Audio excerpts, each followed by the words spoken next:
Hello' everyone, হাততে chips এটা লৈ আজি আমি ওলালোঁ চানডুবিলৈ বুলি। বহুত দিনৰ পৰা যাম বুলি ভাবি আছিলোঁ, কিন্তু যোৱা হোৱা নাছিলে। আজি ফাইনেলি চানডুবি আহি আছোঁ। এয়া আমি গৈ আছোঁ। ইমান ধুনীয়া লোকেশ্যন, ভাল লাগিছে। আৰু ইফালে বৰষুণ।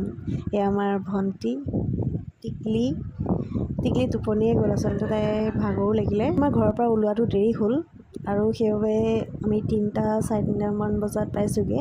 আৰু ইমানেই ভোক লাগিলে সেইটো সময়ত সোমালোঁ কিবা এটা খাই লওঁ বুলি।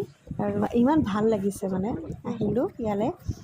এইখন আছিলে। এতিয়া আমাৰ খানা আহি গ'ল। খানাটো খাই আকৌ আপোনালোকক লগ পাই আছোঁ। এইফালে চানডুবি পাই গ'লোগৈ আৰু বৰষুণ পেলাবলৈ আৰম্ভ হ'ল। তথাপিও তিতি ভিডিঅ' নবনাম নে ফটো নতুলিম, সেইকাৰণে ধুনীয়াকৈ ফটো মাৰি ল'লোঁ আৰু ভিডিঅ' দুটামানো কৰি ল'লোঁ। এটা সুন্দৰ পৰিৱেশত আৰু ধুনীয়াকৈ মোক ভিডিঅ' এটা বনাই দিছিলে আমাৰ ছাৰে। ভিডিঅ'তে সাঁচি থৈ দিলোঁ। ইমান ধুনীয়া লাগিছে চাওকচোন। আজিলৈ সিমানে। টাটা।